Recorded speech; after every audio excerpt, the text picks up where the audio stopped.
Hi, good morning, and welcome to today's IndustryWeek webcast. Is Equipment as a Service the Business Model of the Future? Sponsored by Hitachi. My name is Robert Schoenberger, and I'm the Editor-in-Chief of IndustryWeek. Before we begin, let me explain how you can participate in today's presentation. First, if at any time you are having audio difficulties or slides are not advancing, simply hit your F5 key to refresh your webcast console. If you're running pop-up blocking software, you will need to disable it to view the webinar. If you have any technical difficulties during today's session, please press the *Help button on the upper right corner to receive assistance in solving common issues. This webinar technology allows you to resize the presentation by clicking the maximize icon in the upper right-hand corner to enlarge the window. We welcome your participation during today's event. Similarly, type into the Ask a Question window on the left side of your screen and hit the Submit button. Be answering as many questions as possible during the Q&A session that will follow the main presentation, but please feel free to send in your questions at any time and we'll add them to the queue. Please be aware that today's session is being recorded and will be available on the IndustryWeek website within the next day for you to review. You'll be notified by email when the archive is available. When the webinar ends, please take a moment to complete the feedback form that will appear on your screen. Now I'd like to welcome today's speakers. Paul Morale is Supply Chain Director for the Region West and Bridgestone EMEA. Christian Clausen is with Mobile Industrial Robots, and Jesper Paulsen is a seasoned corporate entrepreneur with Hitachi Corporate Incubator. I'm going to let the panelists describe themselves a little bit first. So, Paula, if you could take that away. So, good morning, everybody. I'm Paula Morale, 20 years in the supply chain. Including logistics and sourcing of equipment, amongst others. Today, I am heading the supply chain for Bridgestone in France, Netherlands, and Belgium. And I would like to briefly introduce Bridgestone. Bridgestone was born around 100 years ago already as a tire manufacturer.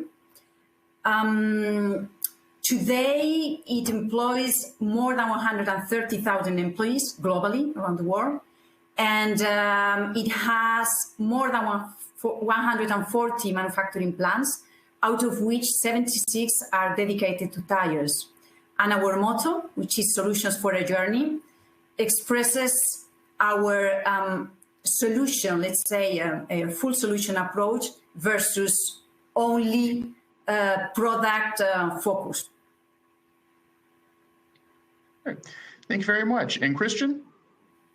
Yes, good morning, everyone. My name is Christian Clausen, and I comes with 17 years of international sales experience. First, the many years of my first career has been in wind turbines and renewable energy, and now it's robotics for the last 4 years. And who are EaaS? So we are basically the world-leading manufacturers of autonomous mobile robots that can optimize several internal transportation tasks. And our aim was always to be born global. And here, 8 years after our birth, we are plus 250 employees, have 7 regional offices around the world, and a network of plus 200 distributors in more than 60 countries.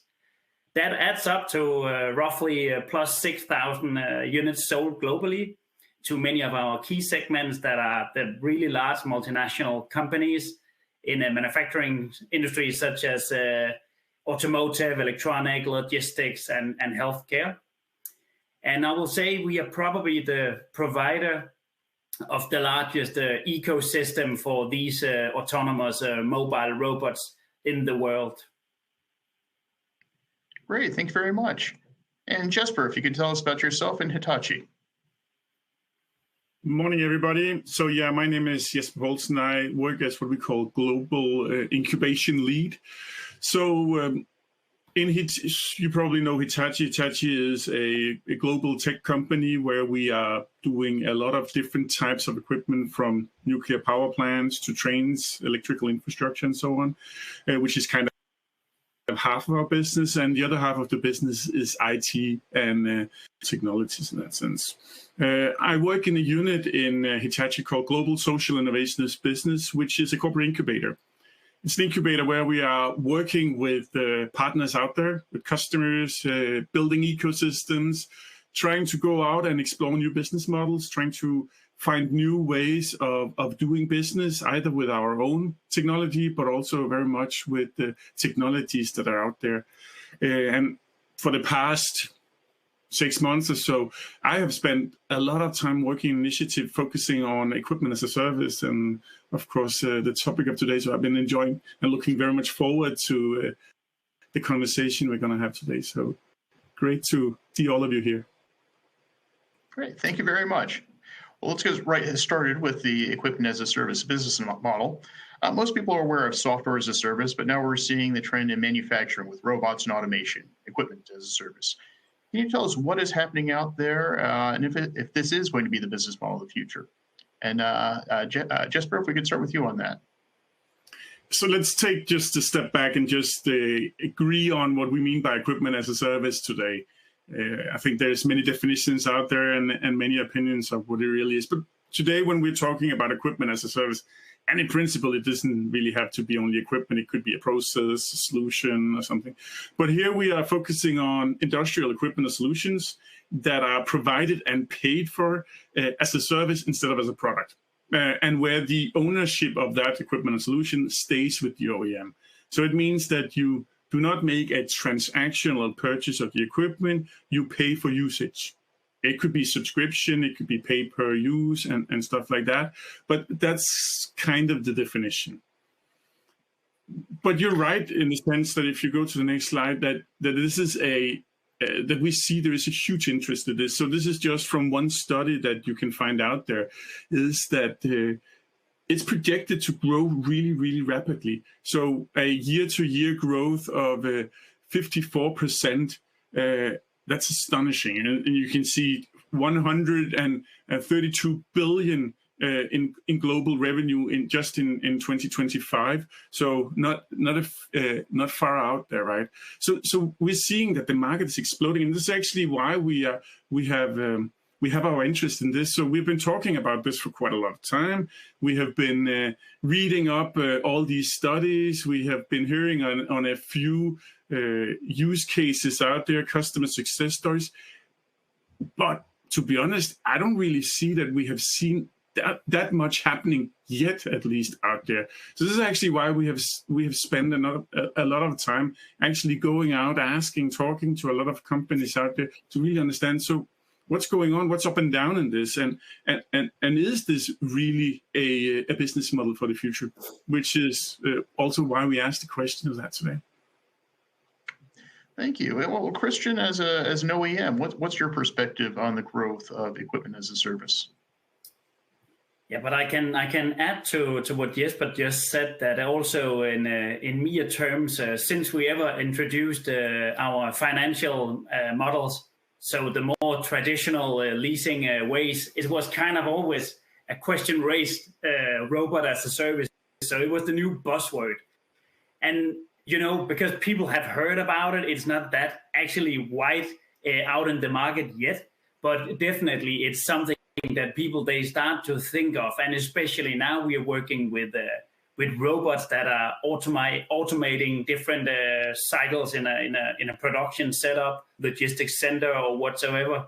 So of course it makes totally sense that you can pay per the usage, because we do have many customers that in peak seasons, peak period, then suddenly they could easily use 10, 20, hundreds of robots for a certain period. That is simply not just possible by buying a fleet of robots to cover a peak period. Let's call it Black Friday in a logistics center or whatsoever. But having this tool available, you can actually call the provider of the service and say, hey, now we have a peak season, we need to add in the fleet.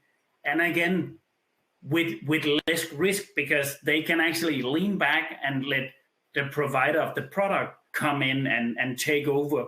They will make sure that the robot is running since it's their core business. They will not get paid if the product is not working, of course. So, and when it comes to MIA's business model, it makes completely sense, but we are not there yet with MIA.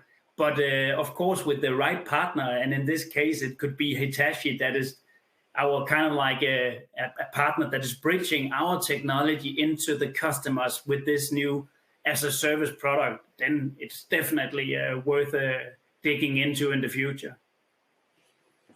Great, thank you. And Paula, from the user's perspective, the robotics user's perspective, what are your thoughts about the growth of this market? So I'm fully in line with both Jesper and Christian. I strongly believe in the model. I believe it has a lot of potential for a number of reasons, but it's still not developed enough probably in the market. So there is still not enough choice, and we struggle to introduce it. But indeed, we keep on listening about it. And for me, the key attribute is that we are moving from a product to a service, and we are transferring the ownership and the responsibility of the performance to the manufacturer of the equipment, who is much better prepared to get the best out of the equipment. So for me, that's the key topic. And then I would also highlight the fact that it's much less, let's say, cash intensive. And in the current context, in the current and in the future context, where we see increased volatility in the markets, in the situations of the company, etc., I strongly believe this model is part of the solution, no, to this volatility and so on. Right, thank you. Staying with you, Paula, most of the industrial leaders I've met with over the years tend to prefer to have a firm grip over every machine, every process that they have, because they're going to be held accountable for that. So given that when you start talking about using equipment as a service, what's in it for you as a producer? Why would customers want to shift to contracted services? I see different advantages. Indeed, there is a change of mindset that is required, but I stick to the improved performance. I stick to the fact that, let's say, both the performance and the maintenance would most likely be optimized if the equipment manufacturer is in charge of it. That's the first thing. But also, I see the potential for a long-term development of the equipment that the other models don't give. At the end, equipment as a service provides the manufacturer with a platform, with like a running pilot. So it's a platform to improve the equipment along the years, and even to carry out co-developments with the customer. So between the manufacturer and the customer. So I strongly believe on it in this sense. And also in the current context where we always speak about circular economy, etc., this is the typical example of it. I mean, we are applying an upgrade and repair model versus a renewal model. This is not only more environment friendly, but also more resilient in terms of the supply chain of the equipment itself. I mean, going into these dynamics of, let's say, of upgrading and continuous improvement of the equipment should be much smoother than the full renewal of equipment every 6 years. So I still think, I mean, there is a lot of need for the customer, plus the flexibility that Christian mentioned already a few minutes ago. Well, Christian, heading over to you, what do you see is in this for the customer, for the end user of the equipment? But first of all, it's a very low cost compared to buying the equipment, of course, and that gives a lot of flexibility on the way you pay for this, right? So, and it's also very interesting when you look at it from an OEM perspective, because now you suddenly want to compete on a value creation rather than the product price. So that will also give you some freedom to design, you know, after not anymore the lowest bill of material, but you can actually go in and provide the perfect design, you know, with all the best components, because you do know that you want this robot to be running all the time, of course. And then again, it's a brilliant chance for the OEM to be much closer to the customer, and they will be in fully control with the aftermarket at this customer in the end. So there's many ways why this is an interesting thing for both the end customer, but also for the OEM. Great. And Jesper, your thoughts on what's in this for the end user of the equipment? I think it's difficult to pick up after these two clever people that kind of have mentioned most of all the good advantages in this.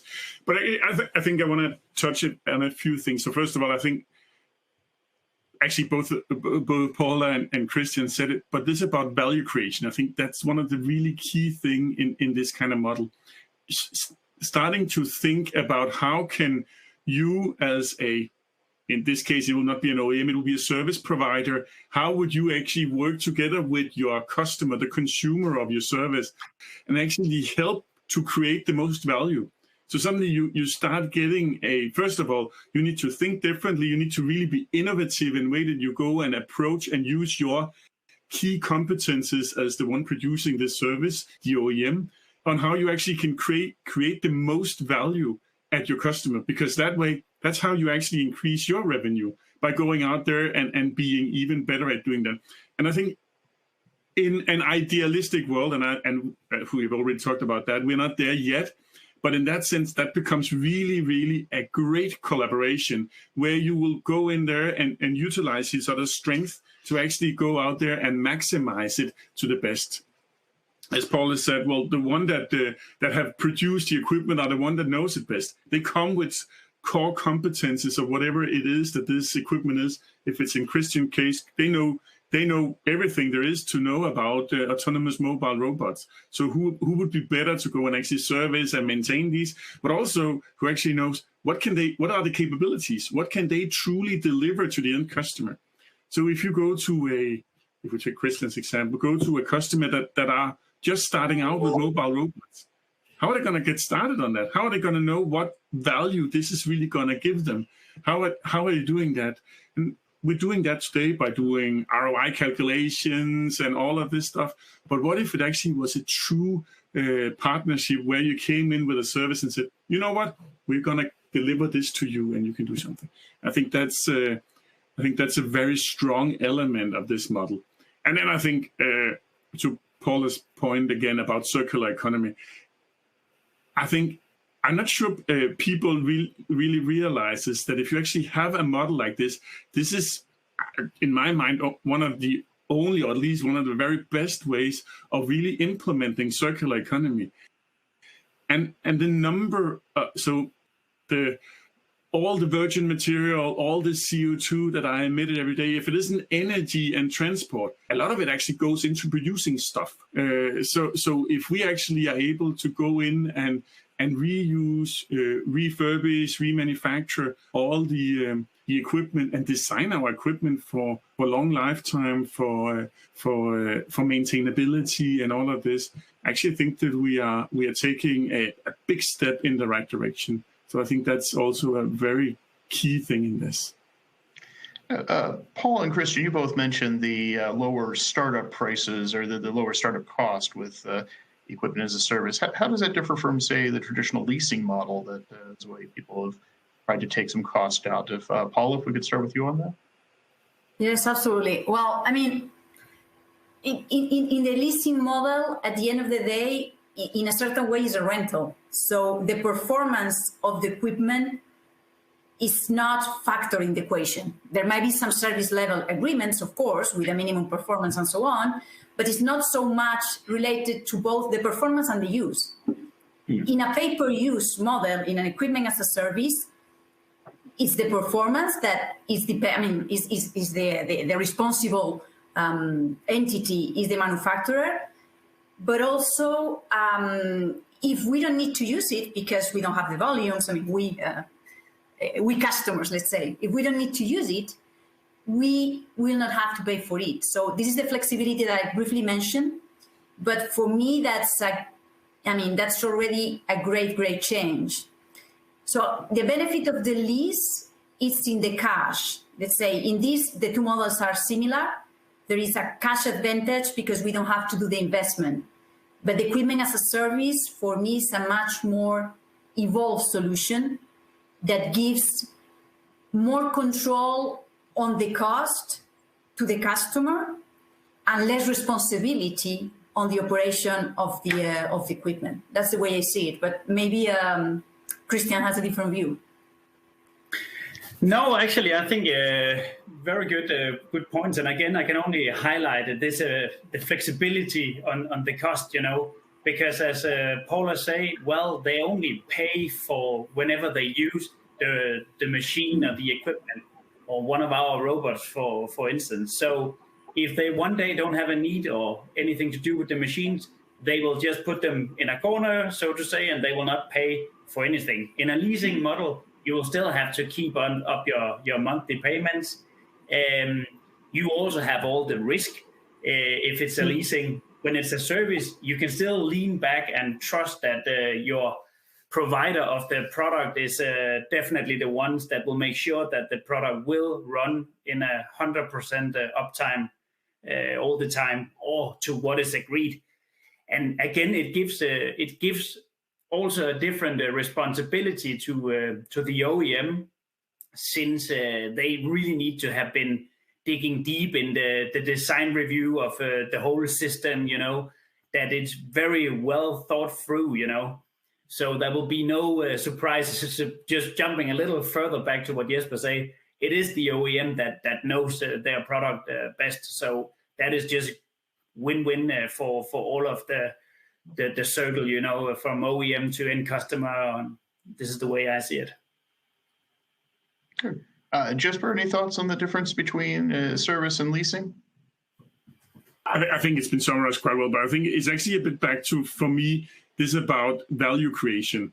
And I think both Paula and Christian also mentioned this. So you can argue, seen from a financial point of view, there isn't really a lot of this difference in these two models. The entry barrier, as you indicated yourself, is kind of low for both of them.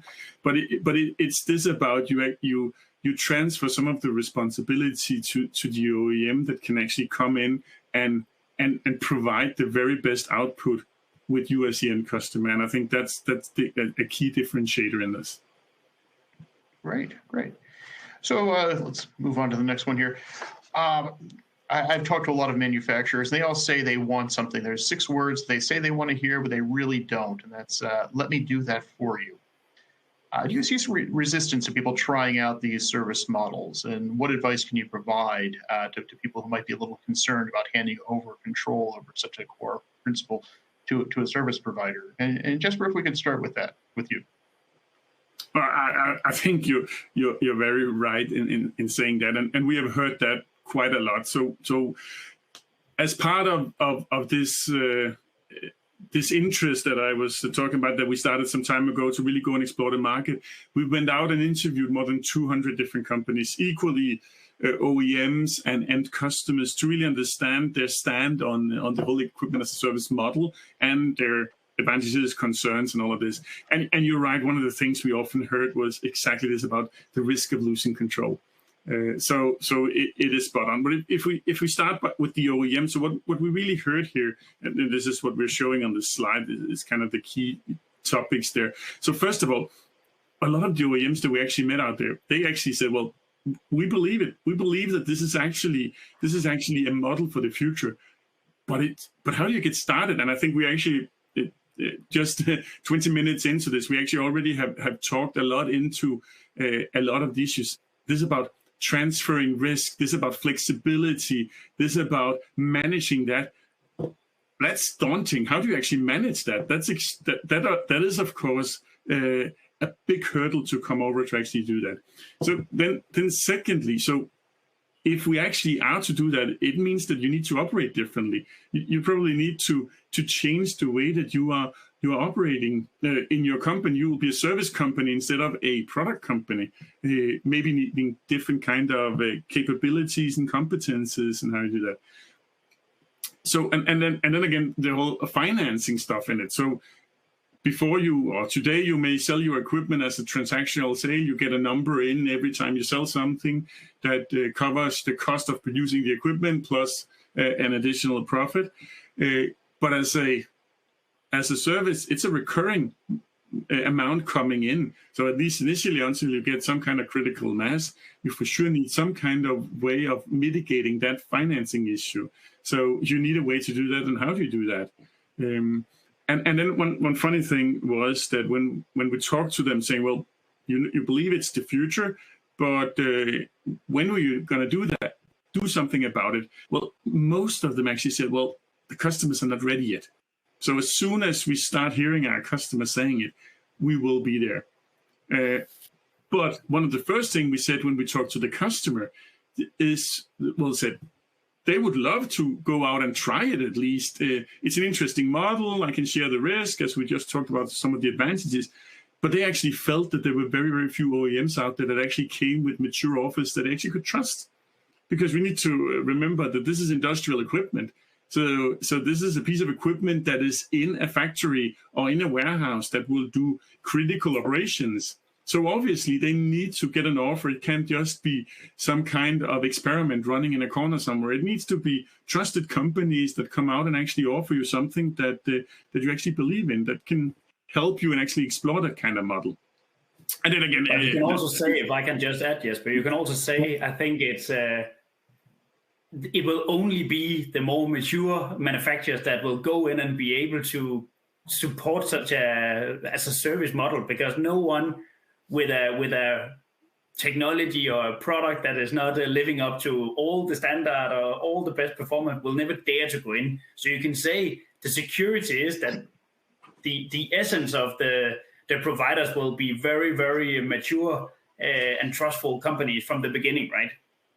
I think at least if we talk about the bigger companies, obviously, I would argue that you have a lot of startups or companies that are built on a equipment as a service model, so that are out there and offering this, and they're there, and I guess that at least a number of them are successful in there. But again, they are successful being a startup. So it's clear that the old traditional companies like a 100-plus-year-old Hitachi that are offering equipment, it's a different kind of transformation that needs to happen there to actually be able to do that. So, but your point is of course very valid, and it of course also depends probably on the kind of equipment. If it's a utility kind of equipment, it's probably something. Whereas if it's something that is central and critical to your production, it will be something else as well. But another last thing I just want to say before I let the others speak as well in this is trust. And this is something that was quite interesting in the study, is that trust came up a lot. It came up a lot. So I don't know how many. I think actually most of the end customers we talked to, they all had some kind of bad story about an OEM that delivered something that didn't live up to expectations.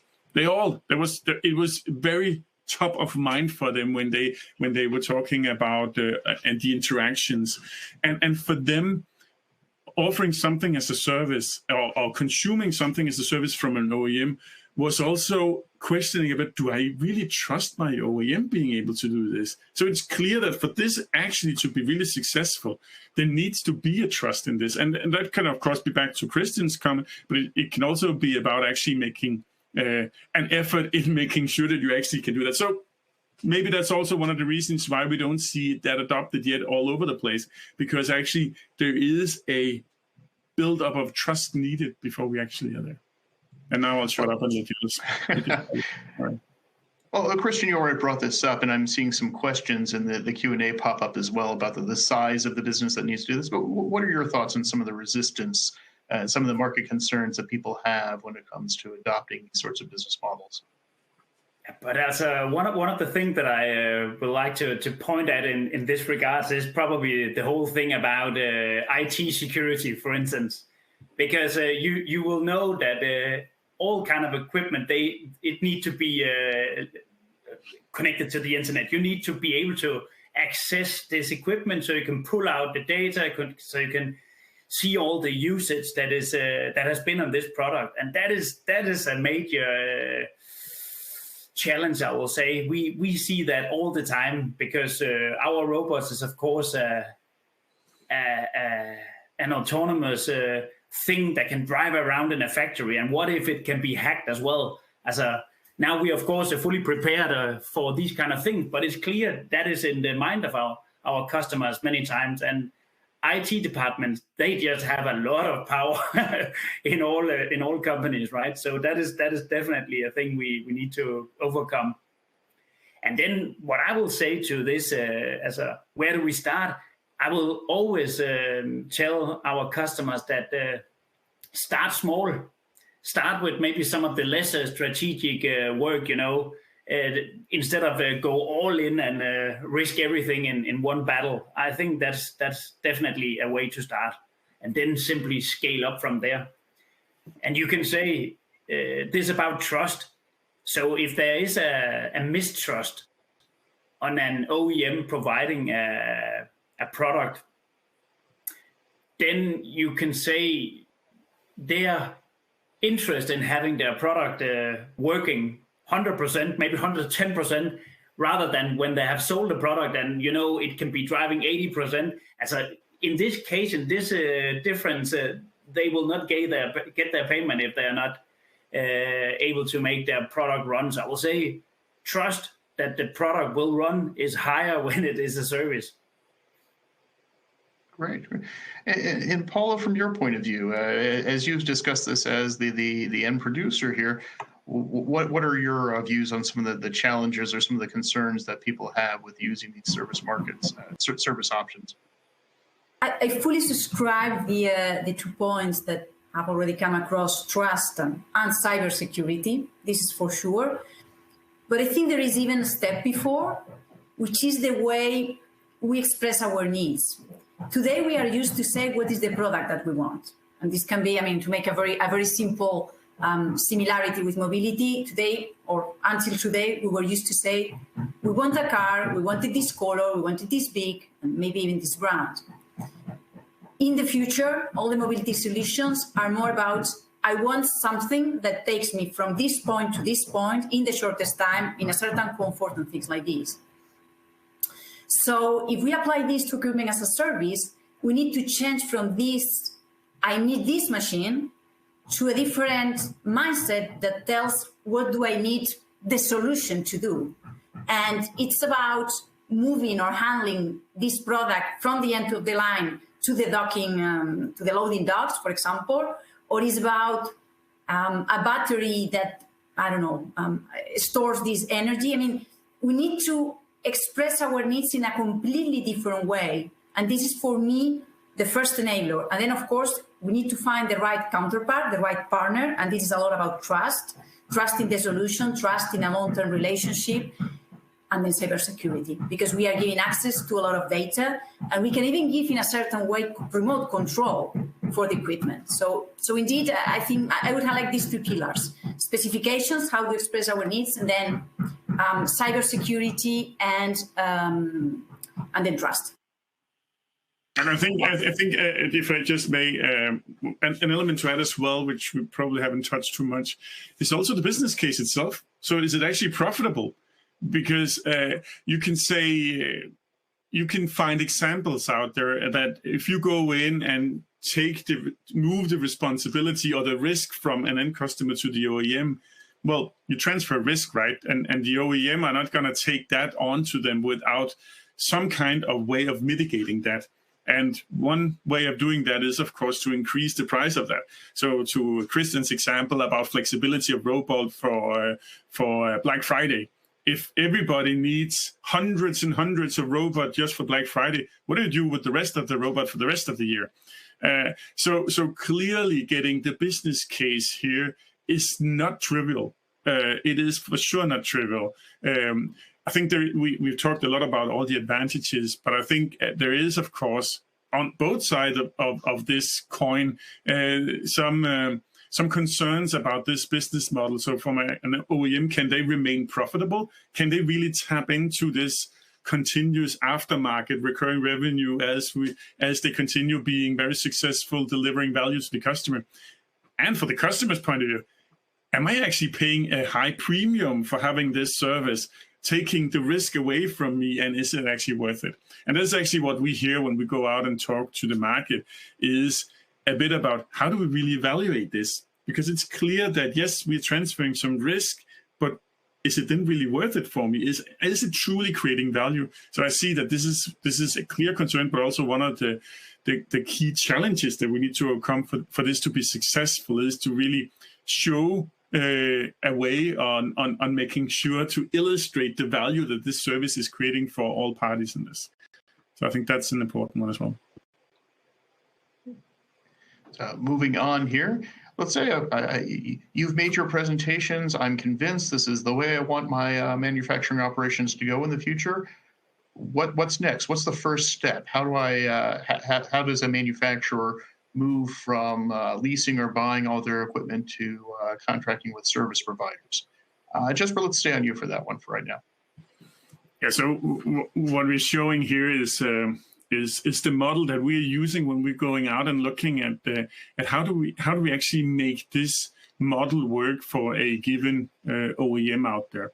And so let me just spend a few minutes on just quickly going through this wheel. So if we start at the bottom with the monitoring analytics, so we call that the operational technologies. So it's obvious. I think we've already mentioned it a number of times now, but it's clear that if you are to offer something as a service, you need to know how it's performing. You need to know where it is. So if it's Christian's example, you need to know where the robot is. It's not good enough that you have a delivery slip when it left the production floor in terms of where it was going. No, you need to be able to be connected with it. You need to know if it's running. You need to know what the health of the solution is.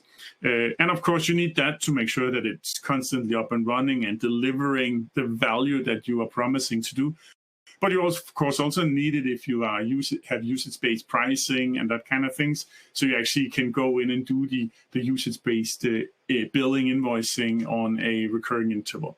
So clearly that's it. And this is also where you start bringing in the AI capabilities and all this that we hear. So performance management, where you look at predictive maintenance and these kind of functionalities, which can become quite powerful in ensuring that you actually deliver the necessary service, the necessary uptime performance of the equipment that you are offering as a service. If we go to the top, which I call operations, there is a number of pillars, and this is very much about a mind shift change. This is very much about changing the way that you're doing. So it's obvious that if you have equipment out there and you are owning that as an OEM and you have it connected, you need to have capabilities for being able to go out and service and maintain it. And of course, it depends very much on the type of product, what kind of response times and so on you need. But you need to have the capabilities. You need to have the right people, the right spare part at the right place at the right time. And you can say that can be done in many ways, but a way is not to make sure you have enough of everything everywhere, because that's expensive as well. So it's a logistical challenge. It's not trivial to figure out how do you make sure you have the right things at the right place with the right time and just enough. Customer support.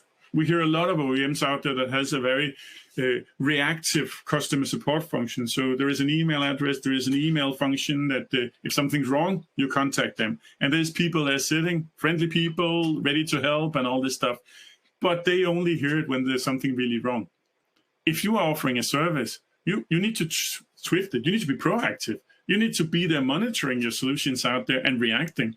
And with the predictive maintenance, you maybe actually are able to react before the end customer actually sees something happens, before it degrades the performance, the uptime, and all of this. So again, it changes the tooling that you have available. It also changes the mindset. It's kind of these customer success people you now need to have in there to actually make sure that your customer are always doing the best they can, because the better they're doing, the more value you're creating for yourself. Sales marketing. So again, it's a different way of selling a service than it is to sell a transactional product. Obviously it is. It's also about how do you measure it? How do you measure success? KPIs needs to be different. Again, it needs to be handled. And I think financing, we already talked about that. One thing is, of course, you need to find a way to handle that you suddenly are not getting in and covering for the cost of building the equipment, at least until you have the critical mass. That needs to be handled. But you also need to have a setup in place to actually be able to do the recurring invoicing based on maybe some complex pricing models. Maybe it's not just about number of hours run. Maybe it's pieces produced, and maybe it's about the type of piece that is being produced, and so on. So it can become fairly complicated. And so not a trivial task to actually figure out what is the monthly invoicing in this. And lastly, R&D or product development. So doing this and going to an as a service model, and we talked about that when we talked about circular economy and so on, it opens up a complete different way of designing the products and the mindset of actually going in and doing something, which I think is extremely valuable. And again, something again that a company can take advantage of, where they really can come with an innovative angle to this. So that's kind of the mindset in this. Then what we have in the outer circle is kind of taking some of this lean startup kind of mindset and saying, well, all of that is extremely daunting, right? That's a lot of stuff, and you shouldn't actually go and do that at once. So it's a matter of actually taking it in small steps, the build, measure, learn principles. So start small, do some pilots, do some proof of concepts, do some minimum viable solutions, and all these cool buzzwords. Go out, test with the customer, and learn. And this is exactly what we're doing right now, is going out there, testing it in different scenarios, figuring out what's working, what's not working, because nobody has the answers in this right now. Taking these small iterations, trying to build and get this model to scale with everybody in this ecosystem, actually getting the most out of it. Great, thank you. Just one quick technical question. Someone had asked in the questions about the slides. The slides will be available for download when the rebroadcast of this goes up, usually the next day. So if you want to look at the slides, a PDF will be available of those. Moving on to you, Christian, you mentioned a little bit of this in your last answer, but what are some of the enablers? What are some of the things people should be thinking about technologically if they want to adopt this sort of system? Yeah, first of all, it's not difficult to add so much to this. Now Jesper has been giving us a very detailed tour around the wheel, but I do agree that certainly the business model needs to be rethinked. It's a different way of thinking, and then I'm just thinking how important it is to be able to again to be monitoring your product. So you can say for our sake, we use, of course, all our AI engines that are in our technology to monitor and collect this info that is needed to kind of make a track of this driving behavior of the machines, because there's a lot of factors, to understand how machines are working in different conditions. What is the payload they are driving with? What is the floor condition and stuff like that. So there are many different things to look into. And then I will say it's of course very, very important to have a global service network to be able to handheld your product, of course, because you will need to be there much more since you need to extract things, you need to learn from this behavior. And as Jesper said, the hard beginning is, of course, to start it up with a lot of these pilots around and then work it out from there, as I see it. Yeah.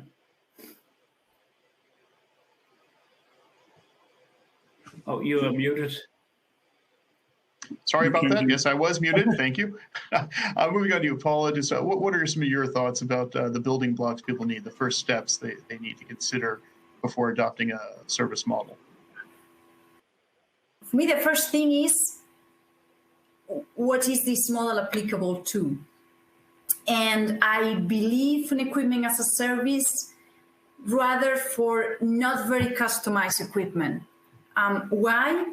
because I think this is where the full benefit can be taken.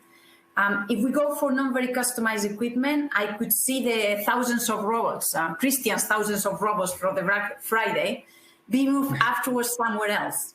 While if we focus on very customized equipment, at the end, all the flexibility, all the flexibility aspect is likely to be more, softer, let's say. But we can always have this flexibility aspect, but it's not so evident as when we have equipment that could be moved from a customer to the other, not every day, but maybe from a year to the other. I mean, there is this flexibility aspect and this continuous use aspect that is more likely to exist in non-customized equipment. And the other thing, which links a lot with the opposition, with the resistance to the "let me do it for you," is that customers are more likely to accept this model for equipment that is not key to the manufacturing of the product.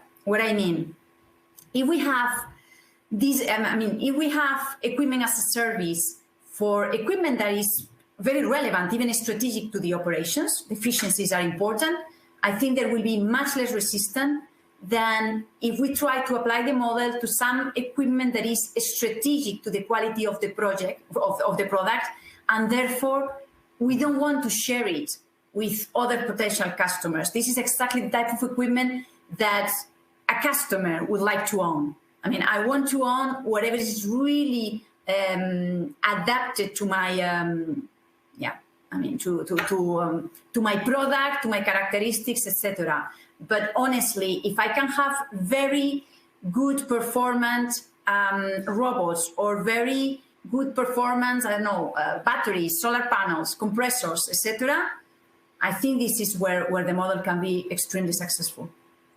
But and I think just to take on that, I think a key thing in this for any OEM out there to actually take the step in this is to really, really take a step back and understand what value are you creating for your end customer. Yeah. Just to take an example, so if we take Christian's robot, so Christian is not offering robot as a service. Christian is offering internal transportation as a service or something like that. So understanding the true value of that, because that's when you can go in and start talking about value creation. And that's also when you can start actually talking between the customer and the OEM to really understand and appreciate what value is it that you are coming in and offering and why is that differentiating.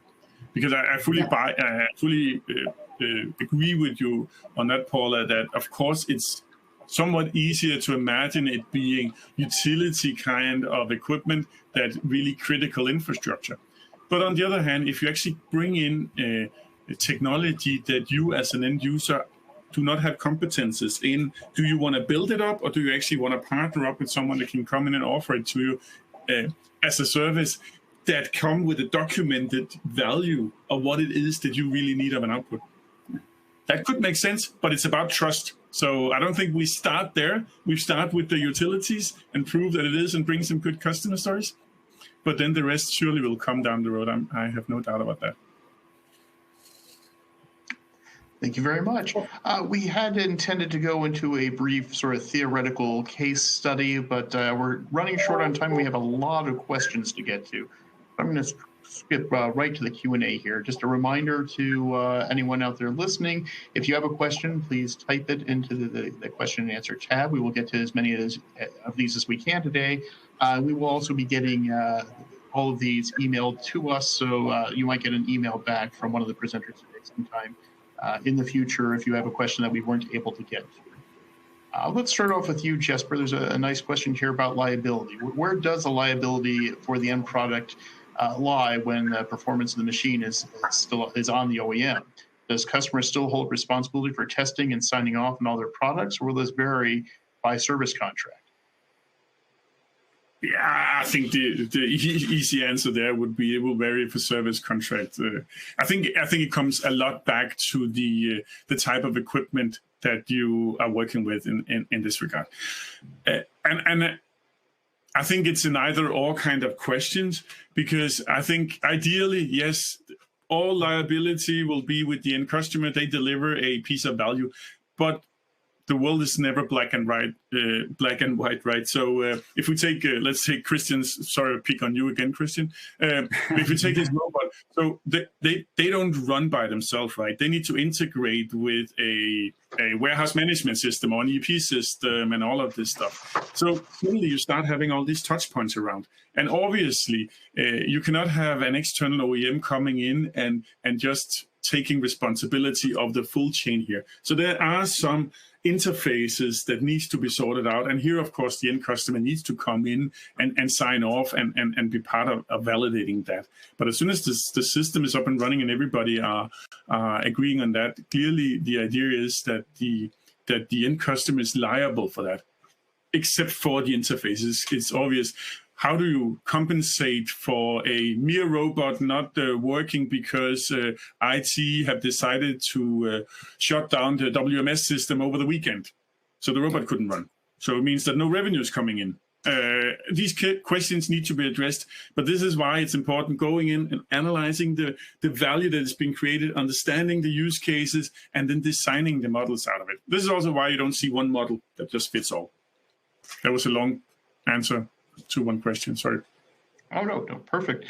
For the full panel here, equipment as a service is a new selling paradigm for OEMs and service organizations, and new buying considerations need to be taken by the end customers. Pricing and solution architecture are highly variable.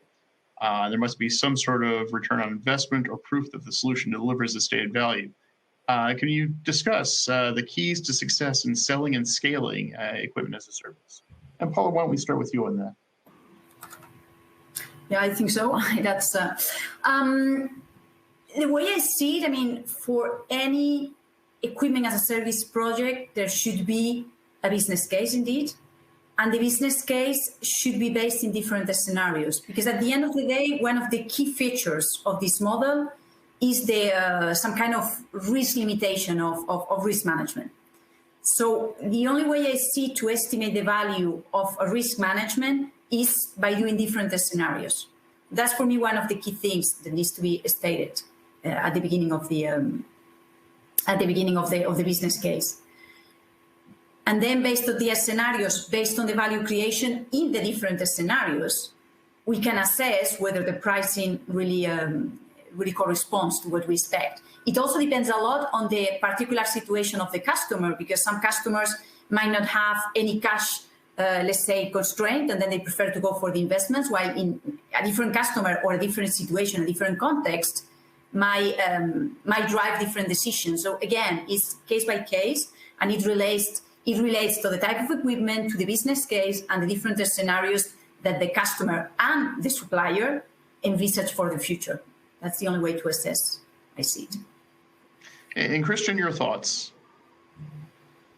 Yeah, but I tend to agree a lot with Paula on this, that it's of course a matter of risk management in the beginning of the process. I clearly agree on that. But I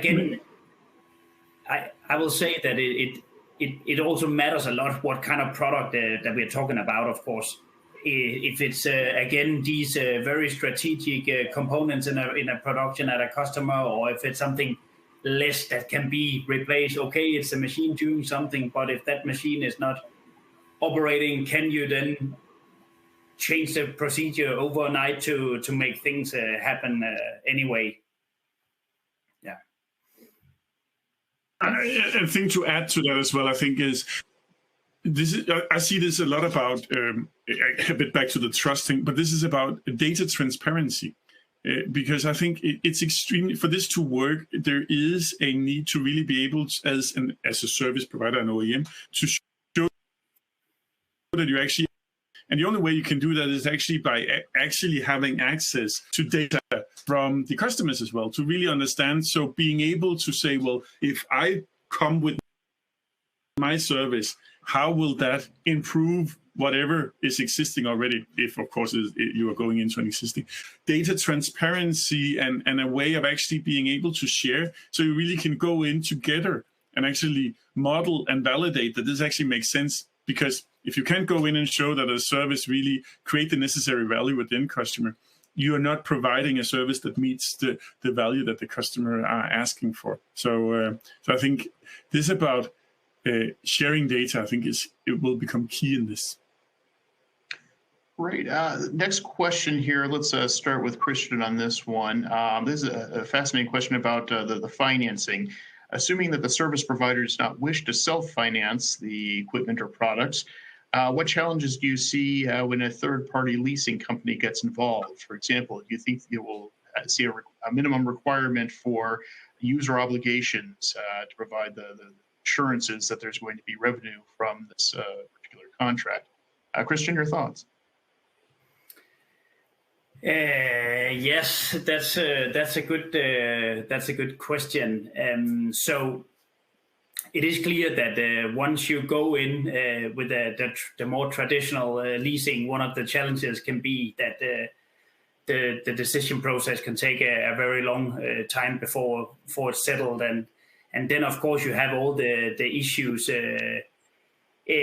when you're talking about it as a service. If you have the product that is suddenly not able to perform due to let's say collapse of force majeure or something like that, then you will have the need of having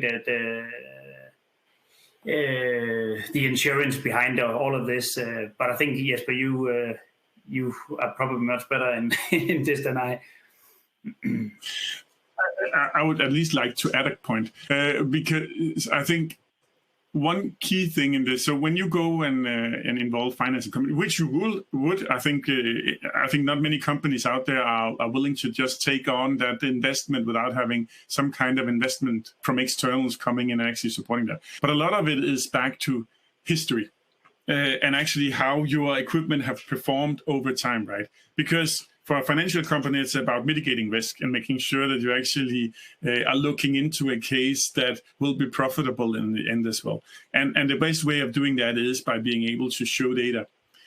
So this is why it's back to the wheel that I showed before and the mindset of really taking this in iterations, going out and doing that. So it's not completely unimportant where you start. You need to get out there, start collecting data, figuring out again, I'm saying value a lot of times here, the value that you're creating, but also in terms of figuring out, so how do you handle the flexibility? And also, what kind of end customer is it that you are targeting? And what is the profile there? Do they have a lot of seasonalities? Is a usage-based model then the right thing? And all of this. So that's why it's extremely important going in there, building up the data, building up the history, either because you already have it, because you have been there for many, many years, knowing the customer very well. But when you start having that, your discussion with the financing companies are probably also a bit more easy. And at least working, talking to a number of financing companies in this space, I think a lot of financing companies are quite interested in exploring these models as well and discussing, and they have a lot of great suggestions of actually how to do this the best way forward as well. So, yeah. Great. I think the sign of a good presentation like this is we have far more questions than we're going to have time to respond to today. So you will likely get an email if you submitted a question. We have your information, so you'll likely get an email in the following days from one of our experts discussing that. So if we could close here, Christian, Jesper, do you have any final thoughts you wanted to share with the audience about these service models before we sign off?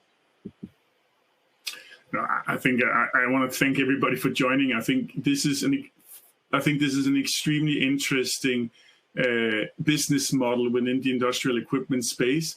We started by asking the questions whether or not this will be the business for the future. I truly believe that it will be one of the business models for the future. Is the challenges? For sure there is, and I hope that we kind of have discussed really to say, well, there is a lot of concerns and challenges in this. But there's also ways of actually mitigating it and moving forward. And I think we will not get anywhere unless we start actually trying and working with these models and building up success stories. So I encourage everybody to look more into it and reach out if you want to discuss more. And thank you very much, everybody, for joining. Paul and Christian as well. It's great. Well, again, thank you very much to Paula Morell, Christian Carlson, and Jeffrey Paulson, and our sponsor, Hitachi. It's been a great conversation this afternoon. On behalf of Industry Week, have a productive remainder of your day. Oh, and final note, please, you're going to get a feedback form. Please fill that out. Thank you very much. Have a great afternoon. Thank you very much, everybody. Thank you. Thank you.